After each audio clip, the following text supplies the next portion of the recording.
आज जो शख्सियत मेरे साथ मौजूद हैं किसी तारुफ के मोहताज नहीं। आप सब लोग उनको बहुत पसंद करते हैं, उनके प्रोग्राम्स बहुत ही शौक से देखते हैं। मेरे साथ मौजूद हैं पाकिस्तान के टॉप एंकर पर्सन वसीम बदामी। इनसे बात करने से पहले मैं इनके बारे में बताता चलूं कि ये पाकिस्तान के शायद वाहिद एंकर हैं जिनकी मकबूलियत यकसा है हर उम्र के अफराद के अंदर।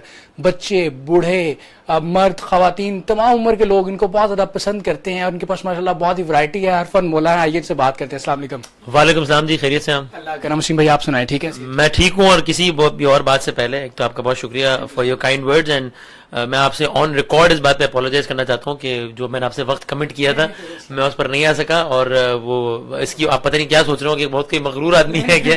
बात ये है तल्ख बहुत बंदा है मजदूर के औकात। तो इस वजह से मैं ये चाहता था कि ऑन रिकॉर्ड आपसे इस बात पे अपोलोजाइज करूँ कि आपको बहुत इंतजार। Thank you so much Wasim भाई। वसीम भाई बात करेंगे आपके बचपन के हवाले से, प्रोफाइल इंटरव्यू में आपका करना चाह रहा हूँ। बचपन के बारे में बताइएगा कि इसी तरह नॉटी और शरारती थे? हाँ यार, ये तो एक चीज थी। मतलब मुझे लगता है कि जिंदगी में अगर आप हंसे नहीं, खेले नहीं, if you don't have reasons to smile, if you don't have reasons to laugh, तो जिंदगी बड़ी बोरिंग सी हो जाती है। तो लेकिन यही छोटी छोटी चीजें करके कि जिसमें किसी दूसरे को नुकसान भी ना पहुंचे और आप भी थोड़ा सा हंस लें, दो लोग और भी हंस लें, इन्हीं चीजों से अगर आपको कुछ राहत मिलती है तो कर लेनी चाहिए। तो हाँ, ये शरारत वाला मामला, छोटी मोटी शरारत वाला मामला था। बचपन में बनना क्या चाहते थे? उस वक्त तो कोई मीडिया का एक्सपोजर बिल्कुल नहीं था, तो उसमें बनना क्या चाहते थे उस वक्त? यार मैं आपको बिल्कुल ऑनेस्टली बताऊं, अभी आज भी जब मुझसे लोग पूछते हैं कि अगर आप एंकर ना होते तो क्या होते हैं, तो मैं वो शेर पढ़ता हूँ कि करूंगा क्या जो मोहब्बत में हो गया नाकाम। मुझे तो और कोई काम भी नहीं आता। तो मैं वाकई बचपन से ही सोचता था कि यार ये एक ऐसा काम है जो कि शायद कर सकता हूँ और अल्लाह मियां कोई ऐसा रास्ता बना दे कि मैं ये काम कर सकूं। उस वक्त कोई प्राइवेट चैनल वगैरह जिस आपने का कुछ नहीं होते थे। पाकिस्तान टेलीविजन पर 9 बजे खबरनामा आता था, खबरनामे के बाद एक प्रोग्राम आता था news night with Talat Hussain. Talat साहब वो प्रोग्राम करते थे। मैं ये सोचता था कि अल्लाह मियां मुझे ऐसा लगता है, खैर मैं तलत साहब से तो अपना वो कंपेयर नहीं कर रहा, ना किसी और से कर सकता हूं मैं, लेकिन मैं अपने आप से कहता हूं अल्लाह मियां मुझे लगता है ये वो काम है जो शायद मैं कर सकता हूं, लेकिन how will I get there? मेरे तो पूरे खानदान का, पूरी कम्युनिटी का कोई आदमी मीडिया पे नहीं है और फिर एक टीवी चैनल है, उस पर एक प्रोग्राम होता है, तो मैं कैसे यहां पहुंच सकूंगा? लेकिन मुझे लगता था कि काम यही आता है। अल्लाह ताला ने रास्ते बनाए, अल्हम्दुलिल्लाह। बिल्कुल ठीक है। तो उस वक्त आपके माइंड में बिल्कुल इज्जत, शोहरत और पैसा वगैरह नहीं था, सिर्फ पैशन था कि मैंने मीडिया के अंदर काम करना, ऑन स्क्रीन काम करना, खबरें वगैरह? I will give you an honest reply. पैसा तो जहन में नहीं था, चूंकि हम यही सुनते थे कि टीवी में पैसे, टीवी में अब तो खासे बेहतर हो गए मामला, तो जमाने में पैसों के हवाले से मामला इतने बेहतर नहीं थे। मेन मकसद ये था कि हाँ, चूंकि मुझे लगता है कि मैं काम कर सकता हूं इसलिए मैं काम करना चाहता हूं। और obviously I will be honest with you, ये था कि हाँ, जब ये काम का नेचर ही ऐसा है कि जब आप ये काम अगर अच्छा करेंगे तो शोहरत इसके साथ इंशाल्लाह आनी ही है। तो वो एक तो था कि यार दो लोग, हर किसी को पहचाना जाना अच्छा लगता है। मैं झूठ बोलूंगा अगर मैं कहूँ कि नहीं क्या फर्क पड़ता है। तो हाँ ये था, लेकिन प्राइम मकसद ये था कि ये काम चूंकि मुझे लगता है मैं कर सकता हूँ, इसलिए अल्लाह मियां मुझे इस काम में डाल दे किसी तरीके से। अच्छा वसीम भाई, जो आपका स्टार्ट हुआ वो गलबन आपने ऑडिशन दिया था और लाइन के अंदर लगकर ऑडिशन दिया, 2 बंदे सिलेक्ट हुए पाकिस्तान से, लाहौर से इकरार भाई हुए, कराची से आप हुए, फिर आपको दुबई लेकर गए। तो वो स्टोरी सुनाइएगा कि ऑडिशन वगैरह किस तरह आपने दिया और किस तरह आपको इत्तला मिली और लाइन में खड़े होना गर्मी के अंदर? हाँ देखिए, मेरे बाकायदा करियर का तो आगाज हुआ था एक रेडियो चैनल पे, मैं ट्रैफिक अपडेट देता था, वहां से आगाज किया था मैंने। 60 रुपए मिलते थे एक अपडेट के, किसी दिन अपडेट नहीं दी तो कोई पैसे नहीं, अपडेट दी। उसके बाद में एक मेरा मकसद मेरे जहन में दिया था कि मैंने ये काम करना है जो भी कर रहा हूँ, यानी कि टॉक शो होस्ट करना है। लेकिन मुझे अंदाजा था कि अलग अलग सीढ़ियां एक मंजिल तक पहुंचाती हैं आपको। मैं एक चैनल पे काम कर रहा था, बिजनेस प्लस टीवी पे, एज अ रिसर्चर, यानी मैं एंकर्स को रिसर्च कर करके देता था कि आप ये बात कर सकते हैं, ये बात कर सकते हैं और ये वो। और वहाँ एंकर से बड़ी डांटे भी खाई है मैंने बहुत ज्यादा कि ये क्या रिसर्च किए। तो जो आप जो बात कर रहे हैं, हुआ यूं कि हफ्ते का दिन था, मुझे आज भी याद है, हमारा जो बिजनेस प्लस में जो प्रोग्राम होता था वो स्टॉक एक्सचेंज से रिलेटेड होता था। उस जमाने में कराची स्टॉक एक्सचेंज होती थी, अब पाकिस्तान स्टॉक एक्सचेंज हो गई है। कराची स्टॉक एक्सचेंज सैटरडे को बंद होती थी, तो हम भी जरा फारिग ही होते थे, काम कम होता था। हफ्ते के दिन मैं अपने ऑफिस में बैठा हुआ फारिग था, मैंने अपने एक दोस्त को मुश्तबा को कॉल की, जो कि मेरा बिजनेस प्लस में फेलो था। उसको मैंने कॉल की, मैंने कहा यार तू ऑफिस नहीं आया, कहाँ है भाई, बोरियत हो रही है यार। तो उसने कहा यार वो एयरवे वाले जो है ना वो ऑडिशंस दे रहे हैं आज। अच्छा। तो मैं वहां चला गया ऑडिशन देने के लिए। ठीक है। तो मुझे याद है, मैंने तो फिर मैं कहा यार ड्रामा होता है, ये करना कराना कुछ होता नहीं है, हमें टीवी पे दिखाने की बातें हैं, ये कहाँ ये आम लोगों को लेते हैं, हमारे पास कोई पर्ची नहीं है। तो चल खैर, लेकिन मैं आता हूँ तुझे पिक करने आता हूँ। मैं गया उस तरफ, तो रास्ते मैंने सोचा कि यार चलो हर्ज क्या ऑडिशन देने में, होना तो कुछ नहीं है लेकिन हर्ज क्या है। फिर मैंने अपने आप से सोचा कि नहीं, मैं तो ड्रेस्ड अप भी नहीं हूँ अकॉर्डिंगली, शेप भी नहीं बनी हुई, बाल भी नहीं बने हुए, तो चलो रहने देते हैं। फिर मैंने कहा चलो दे देते हैं। ये 3-4 दफा सोचता रहा। मैं ऊपर चला गया, ARY मदीना मॉल का ऑफिस है, 3rd फ्लोर पे चला गया मैं। जब मैं वहां, अच्छा मैं जब ऊपर जा रहा था तो ये सोच कर गया कि चलो ऑडिशन दे ही देते हैं। ठीक है। ये 4थी दफा मैंने अपना माइंड बदला। ठीक है। जब मैं ऊपर गया और मैंने रश देखा, पता नहीं 400, 600, 800, 1000, 1200 आदमी था, मतलब एक अजीब व गरीब सूरत हाल थी। मैंने अपना माइंड फिर बदल लिया, और मैं कहा भाई नहीं देना ऑडिशन, तो नंबर ही नहीं आएगा फिर। और मैं वहां बैठ गया इंतजार करते हुए अपने दोस्त का। ठीक है। अब मेरे जहन में था कि नहीं ऑडिशन में नहीं दूंगा, इसलिए कि मेरा तो नंबर ही नहीं आएगा, पता नहीं कब आएगा। इतने में इत्तेफाकन ये हुआ कि एक साहब आए, और वो साहब थे आरिफ खान, शहीद ARY का कैमरामैन, जो 18 अक्टूबर को बेनजीर साहबा की रैली कवर करते हुए शहीद हो गया। आरिफ भाई ने आवाज लगाई कि भाई आप लोगों में से टीवी का एक्सपीरियंस किस किस का है? ठीक है। तो मैं कहा जी मेरा है, मैं टीवी पे काम करता हूं। तो उन्होंने कहा अच्छा ऐसा करें, जिनका एक्सपीरियंस है पहले से वो जरा साइड पर आ जाए। वो एक छोटी सी लाइन हो गई, उस चक्कर में हमारा नंबर जल्दी आ गया, तो हमने दे दिया ऑडिशन। और ऑडिशन देकर हम बस वापस चले गए, चूंकि वो ऑडिशन पता नहीं कितने लोगों का था, 800 1000 लोगों का था। फिर हमें अगली कॉल आई कि जनाब हमने उतने लोगों में से 12 लोग सेलेक्ट किए, उन 12 में से 6 सेलेक्ट करने हमने, तो हमने फिर ऑडिशन दे दिया। फिर कभी 6 में से 3 सेलेक्ट करने हैं, फिर 3 में से 1 सेलेक्ट हुए, और बस वो इस तरीके से रास्ता। फाइनल सिलेक्शन आपकी हुई, उस वक्त एहसास कैसे थे, फीलिंग्स कैसी थी? एक आपको ट्रैक मिल गया जिसके ऊपर आप काम कर सकते थे, भाग सकते थे। यानी मैं बताऊं उस, यानी ये मुझे इसको मैंने सारा सेलिब्रेट और एंजॉय तो किया बाद में। ठीक है। उस वक्त जब मुझे एक दिन एयरवे से कॉल आई कि जी वो आपसे मिलना चाहते हैं, मैं चला गया।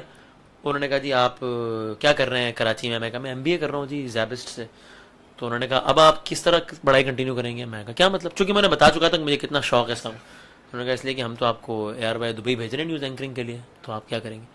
तो मुझे तो समझ ही नहीं आई ना कि ये हुआ क्या हो गया है जिंदगी में, ये कैसे हो गया। टू द एक्सटेंट कि मेरे जो बहुत ही करीब के कुछ दोस्त हैं, बहुत ही करीब के कुछ दोस्त और बहुत ही करीब के रिश्तेदार, सिर्फ उनको पता था कि मैं दुबई चला गया हूं, शिफ्ट हो गया हूं। बाकी 99% जो मेरा हल्का अहबाब है, उनको उस वक्त पता चला कि मैं इस काम में आ गया जब उन्होंने मुझे टीवी पर देखा। इसलिए कि मैंने कहा यार ये नजर ही ना लग जाए, किसी को नहीं बतानी है बात। तो मुझे बाद में अंदाजा हुआ कि अल्लाह मियां ने क्या करम कर दिया है। उस वक्त तो कुछ समझ ही नहीं आई कि कैसे हो गया, क्या हो गया, बस अल्लाह ने एक रास्ता बना दिया। अच्छा उसी में थोड़ी सी स्ट्रगलिंग फेज की बात करेंगे। मीडिया के अंदर तो बहुत ज्यादा स्ट्रगल करनी पड़ती है, लेकिन आपको मेरा ख्याल है दूसरों के मुकाबले के अंदर कम स्ट्रगल करना पड़ी, लेकिन फिर भी आपके स्ट्रगल हिस्सा रहा आपकी लाइफ का। इकरार भाई से मैंने इंटरव्यू किया तो उन्होंने बड़ी मजे की बात सुनाई कि उनके वो एक दिन चल रहे थे, वो ख्वाब देखते थे लाहौर की सड़कों के ऊपर। तो आपकी लाइफ के अंदर कुछ स्ट्रगलिंग फेज का कोई वाकया जो अब भी याद आता हो? हाँ यार, मतलब देखिए जब मैंने रेडियो से स्टार्ट किया था तो मतलब मुझे याद है कि जब मैं महीने के आखिर में कैलकुलेट करता था तो किराए के और खाने के पैसे तनख्वाह से इतना आगे बढ़ चुके होते थे कि ये, लेकिन हम करते थे, मजे से करते थे काम।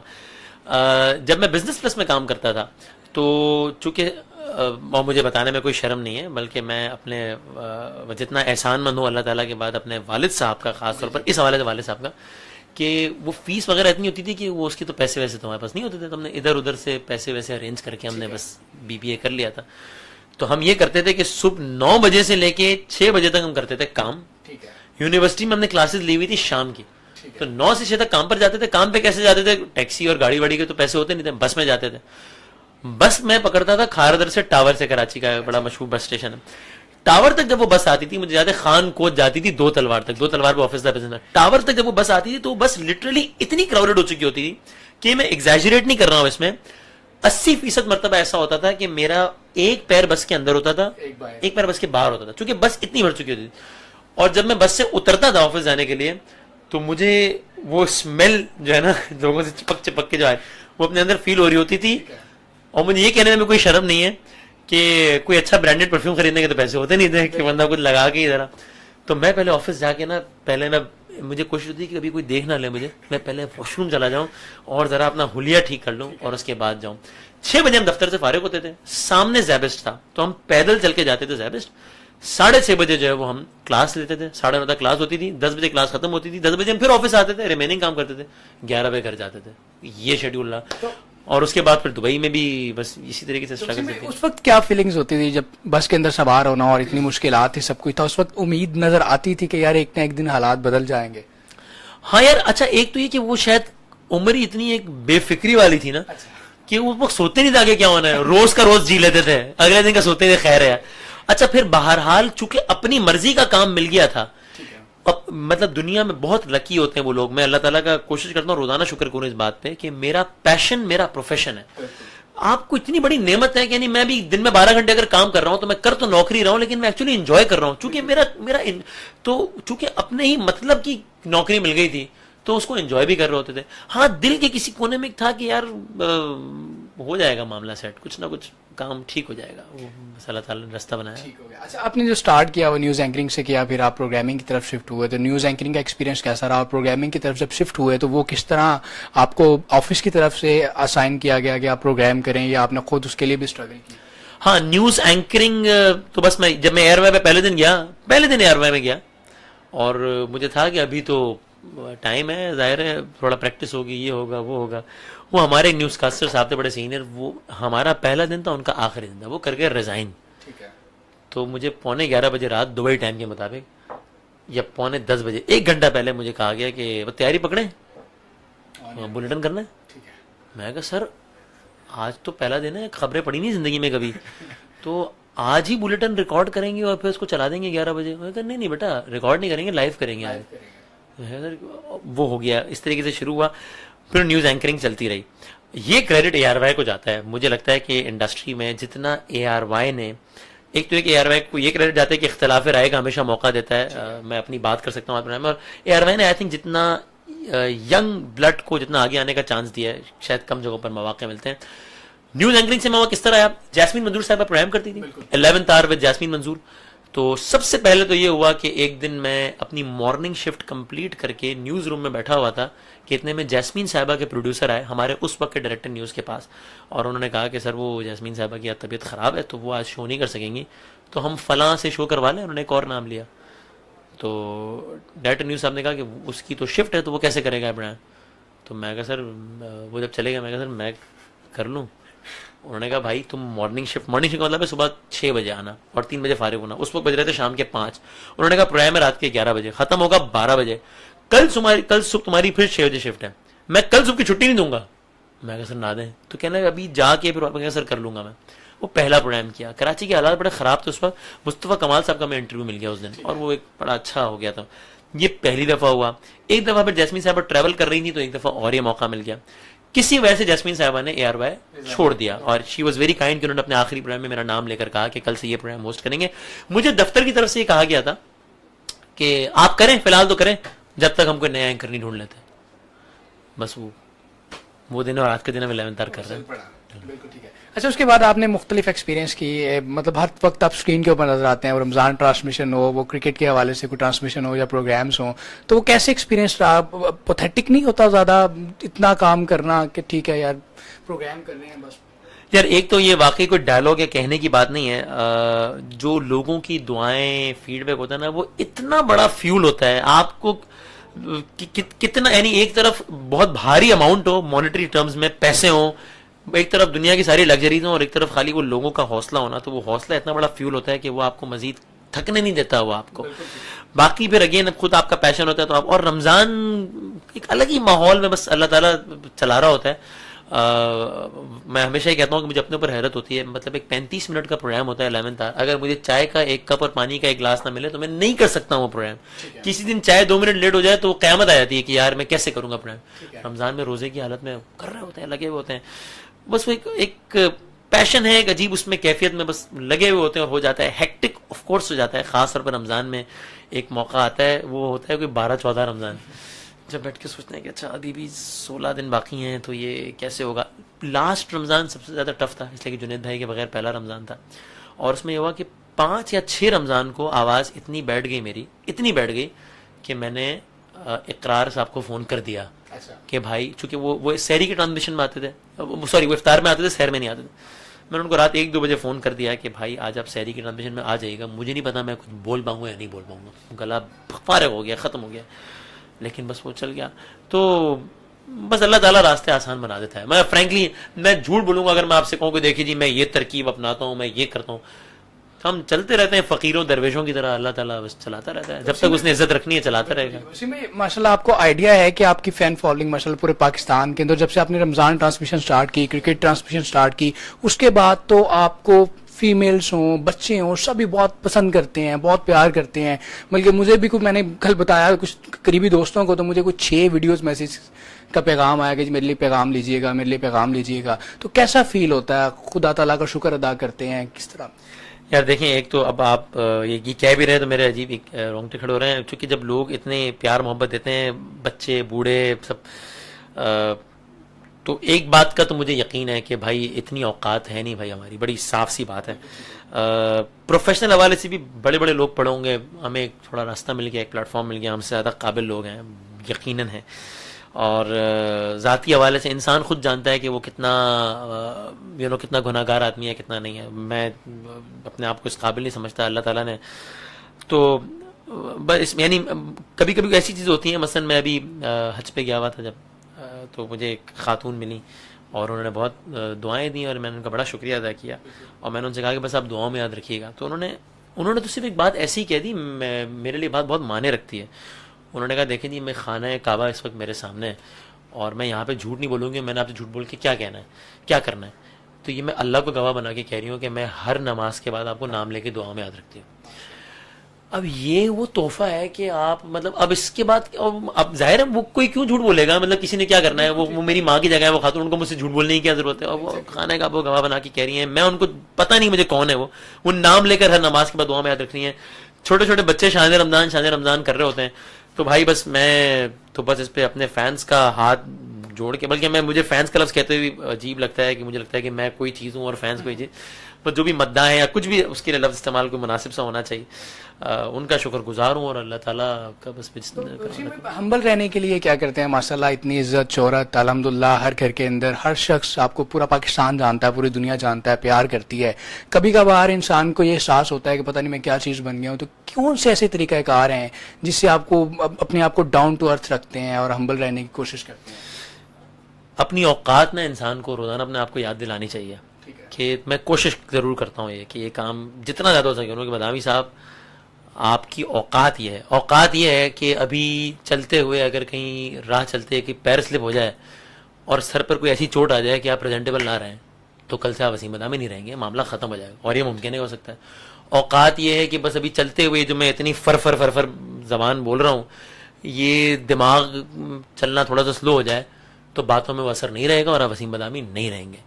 तो इंसान की ये औकात है कि एक मतलब एक निजासत से निजासत तक का सफ़र है। इंसान एक नुत्फे से पैदा होता है और जब इस दुनिया से जा रहा होता है तो लोगों को गुस्ल देना पड़ता है ताकि वो पाक हो जाए।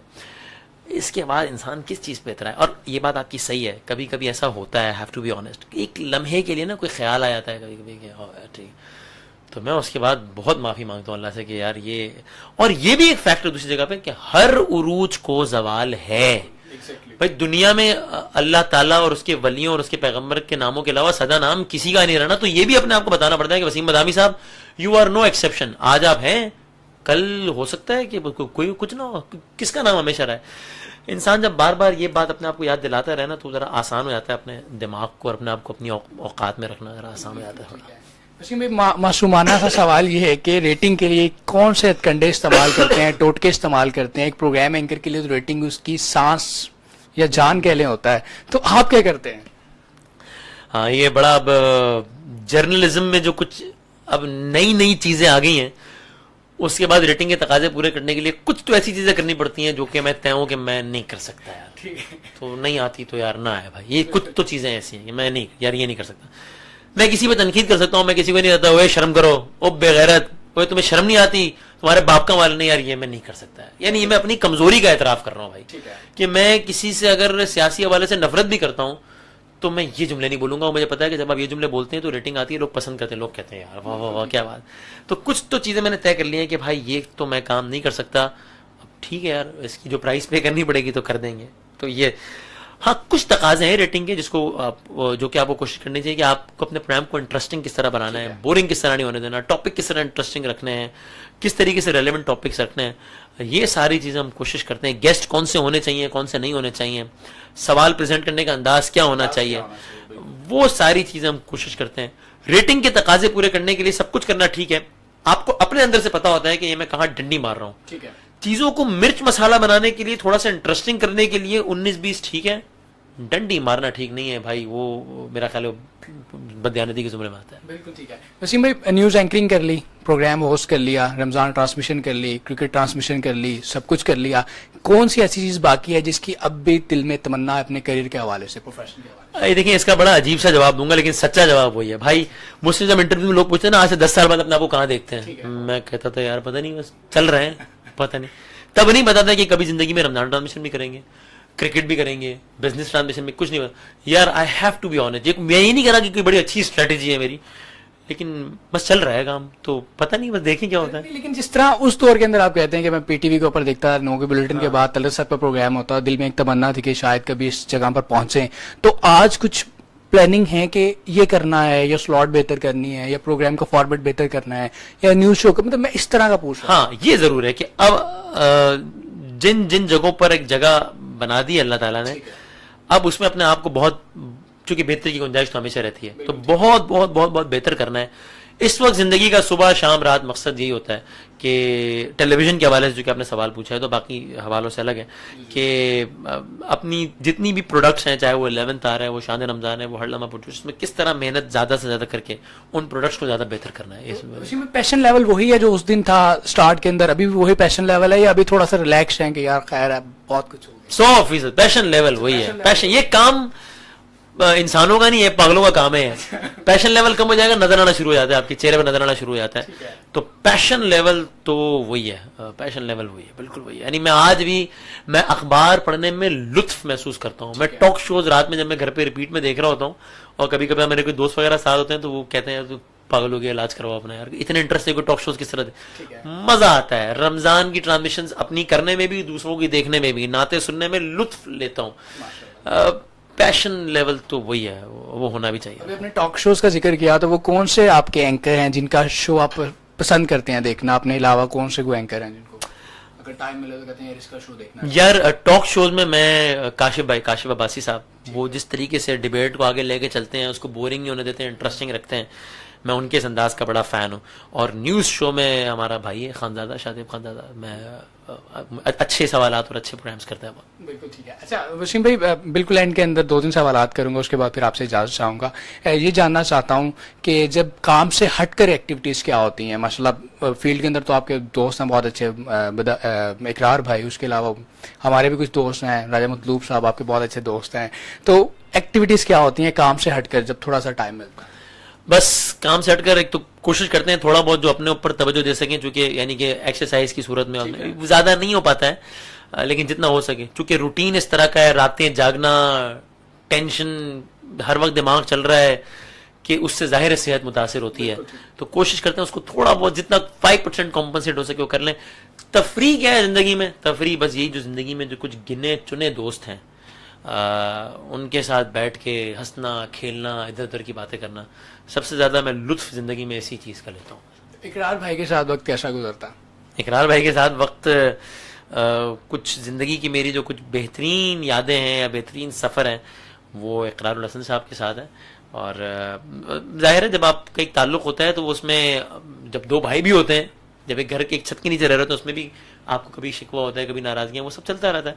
लेकिन बतौर मजमूई तो एक बहुत ही एक शानदार, बहुत शानदार प्रोफेशन जलसी नहीं होती यार, नहीं होती अल्हम्दुलिल्लाह। अच्छा एक तो एक इत्तेफाक भी इस तरह है कि और मुझे तो मैं ये बात समझता हूँ, आपने आज पूछा है तो मैं कह देता हूँ ये बात, वरना मैंने इकरार साहब से बात की है 1-2 मरतबा, और मुझे बात कहने में, बल्कि ये बात मान के इंसान अपने लिए आसानी पैदा करता है। मेरा ख्याल है जिंदगी में कुछ चीज़ें मान लेनी चाहिए, तो मुझे तो ये कहने में कोई आर नहीं है कि मेरा ख्याल है कि अल्हम्दुलिल्लाह अल्लाह ताला ने उनको जितनी इज्जत, जितनी दिल से दुआएं, जितनी सब कुछ जो सारा मामला उनके साथ है अल्हम्दुलिल्लाह, मैं समझता हूँ कि वो मुकाबला मेरा बनता भी नहीं उनसे। वो उनको अल्लाह ताला ने बहुत बहुत आगे की उनकी है मकबूलियत और दुआएं और सारा कुछ।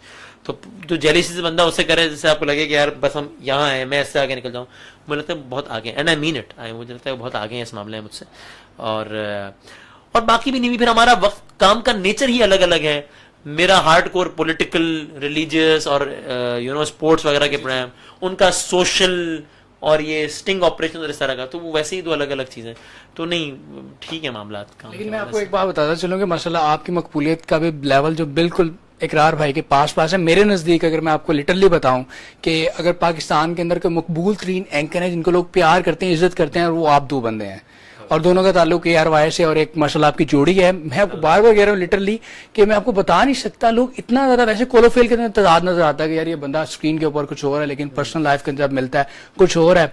तो आपके बारे में और इकरार भाई के बारे में लोगों के जज्बात, और मेरा ख्याल है वाहिद 2 एंकर्स हैं पाकिस्तान टेलीविजन के, पाकिस्तान की टेलीविजन इंडस्ट्री के, जिनके लिए लोग नमाज पढ़ने के बाद भी दुआएं करते हैं। बिल्कुल इकरार भाई के बारे में इस तरह की फीलिंग्स हैं लोगों की। अल्हम्दुलिल्लाह। और वाकई हम कभी बैठते हैं तो ये बात डिस्कस भी करते हैं कि तस्वीरें खिंचवाना, ऑटोग्राफ्स लेना, ये भी बहुत ज्यादा वो है काबिल, लेकिन एक ये वाला जो एलिमेंट है ना कि लोगों की दुआओं में, और लोग ये ऐसी चीज है कि आप इस पर अल्लाह का जितना शुक्र अदा करें। और अगेन मैं अपने बारे में बात कह रहा हूँ, इकरार साहब चाहें तो अपने बारे में कह सकते हैं कि भाई इंसान को खुद पता होता है कि वो कितना खताकार इंसान है, ये है। तो उसके बाद भी अगर अल्लाह ताला ने कुछ सिलसिला चलाया रखा है तो बस इसमें जितना अल्लाह ताला का शुक्र अदा किया जाए बस। मेरा आखिरी सवाल होता है, वो मेरा पसंदीदा सवाल है कि क्रेडिट कामयाबी का सिंगल पर्सन किसको देंगे? सिंगल पर्सन मुश्किल दोस्त है, बाप, फैमिली, पेरेंट्स, अल्लाह पाक का करम होता है, तमाम कलेक्टिव एफर्ट्स होती हैं, सबकी दुआएं होती हैं, लेकिन कोई एक ऐसा पर्सन जिसको आप फील करते हैं कि यार अगर वो ना होता तो शायद मामलात थोड़े डिफरेंट होते। देखिए अगेन चूंकि वो honesty is the best policy, इसलिए मैं कोशिश करता हूँ कि सच्ची सच्ची बातें करूं। कहीं मुझे लगता है, वैसे जनरली बता रहा हूँ, कि इस सवाल का सच्चा जवाब देना मुश्किल है, तो मैं कोशिश करता हूँ खामोश रहूं लेकिन झूठ ना बोलूं, कोशिश करता हूँ। बाकी अल्लाह तो यार इसका सच्चा जवाब ये कि मेरे जहन में ऐसा कोई एक बंदा तो जहन में नहीं आता। हाँ, लेकिन ये जरूर है कि अगर मेरी माँ की दुआएं ना हो और उनका दस्ते शफकत ना हो तो ये, चूंकि शुरू से उनकी मेरी इस फील्ड में आने के हवाले से कुछ खास तहफुजात थे और कुछ अभी तक हैं, और इसमें मुझे उनसे डांट पड़ती रहती है, बड़ी सख्त तरीन डांट पड़ती रहती है। अक्सर इतनी डांट पड़ती है कि मैं उनसे कहता हूँ यार, मैं अपने घर वालों से कहता हूँ कि इनको बताओ यार, मैं वसीम बदामी हूँ, मैं मशहूर आदमी हूँ पाकिस्तान का, कोई इज्जत है मेरी यार, तो इस तरह मुझे क्या कर रही है, और फिर वो हंसती हैं। तो लेकिन अगर उनके कुछ रिजर्वेशन थे, अगर वो एक ऐसा स्टेज आता कि जिस पर वो कह देती हैं अगर कि नहीं भाई इस फील्ड में मेरी मर्जी नहीं है कि तुम काम करो, तो फिर तो मेरे लिए बड़ा मुश्किल हो जाता, माँ को नाराज करके मैं क्या करता। तो उन्होंने इतना सपोर्ट किया अपने रिजर्वेशन होने के बावजूद, इस बात पे मैं उनका शुक्र। अभी तो माशाल्लाह बहुत खुश होती होंगी कि पूरा पाकिस्तान आपसे प्यार करता है। अल्हम्दुलिल्लाह। और अभी जब मैंने, चूंकि मेरा एक उसूल है कि मैं जरा फैमिली लाइफ और प्राइवेट लाइफ जरा अलग रखता हूँ, तो मैं इसलिए, चाहे वो मेरे घर वाले हों, कोई भी हो, वाले साहब, भाई, कोई, मैं उनकी पिक्चर्स वगैरह कोई शेयर नहीं करता। लेकिन वालदा की मैंने बहुत लोगों ने कहा, तो अभी पीछे तो अब कुछ लोगों ने ज़ाहिर है फिर अब पहचानते हैं वो, तो अब जब लोग उनको मिलते हैं तो वो बड़ी एक, तो उनको तो खुशी हो रही होती है, लेकिन उनसे ज़्यादा मुझे खुशी हो रही होती है कि भाई, तो हाँ बहुत खुश होती है अल्हम्दुलिल्लाह। जैसे आप जितना बार आप बोल चुके हैं ना, सच्ची बातें सच्ची बातें सच्ची बातें, एक पॉलिटिकल होस्ट के मुंह से बातें अच्छी नहीं लगती कि सच्ची बातें सच्ची बातें। लेकिन बिल्कुल एंड के अंदर अपने वो फैंस चाहने वाले उनके लिए कोई पैगाम दे दें, स्पेसिफिकली पैगाम हमारे प्लेटफॉर्म से, इस इंटरव्यू के तवसत से, वैसे फेसबुक पे भी मेरा ख्याल आप लाइव वगैरह जाते रहते हैं, चिट चैट करते रहते हैं, तो उनसे हमारे तवसत से कोई पैगाम दे।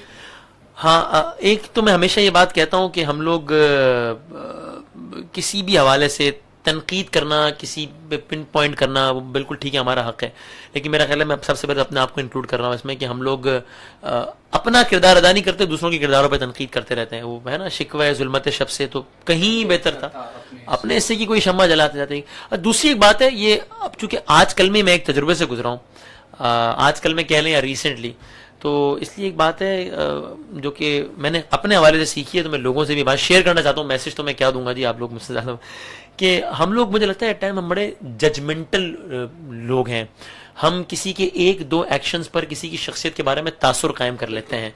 हम किसी कोई खातून ने अगर सर पे दुपट्टा नहीं लिया हुआ तो हम उसकी बुनियाद पर हम उसके किरदार का तयन कर लेते हैं। मैं ये नहीं कह रहा कि लिया हुआ है तो अच्छी बात है, नहीं लिया हुआ, मैं एक नई बहस में नहीं पढ़ना चाहता, मैं कोई फतवा नहीं दे रहा, लेकिन हमने किसी साहब को किसी एक खास हालत में, या मतलब कुछ दो बातें कहते हुए देख लिया जो उनको नहीं कहनी चाहिए, तो हम उसकी बुनियाद पर उसके किरदार का तयन करते हैं। मेरा ख्याल है कि हुस्न ज़न एक टर्म है ना, कि हमें बेनिफिट ऑफ डाउट देना चाहिए लोगों का, जजमेंटल नहीं हो जाना चाहिए लोगों के बारे में। मुझे ये कहने में कोई शर्म नहीं है कि मैं अपनी बात कर रहा हूं कि कुछ लोग के जिनके बारे में मेरा तासुर बहुत ही अजीब व गरीब, बहुत ही अलग था, कि यार इनका तो वज़ा कता और ये है, तो ये तो पता नहीं मैं जब थोड़ा सा उनसे मिला तो मुझे कहने में कोई शर्म महसूस नहीं होती कि मैं समझता हूँ कि वो तुम मुझसे ज्यादा बेहतर इंसान है यार। तो अगर किसी का एक ऐब सामने आ जाए, और ये मैं फिर कह रहा हूँ कि ये मेरे साथ हुआ है, मैं किसी के बारे में बहुत जजमेंटल था और मैंने देखा तो मैं कह यार तू मुझसे ज्यादा बेहतर इंसान है यार। अगर किसी का कोई एक ऐप सामने आ जाए तो उसकी बुनियाद पर हमें ये नहीं सोचना चाहिए कि वो हमसे बेहतर है कि वो हम उनसे बेहतर इंसान है, क्योंकि उसका एक ऐप सामने आ गया है, उसकी 100 अच्छाइयां हमें नहीं पता कि वो क्या है।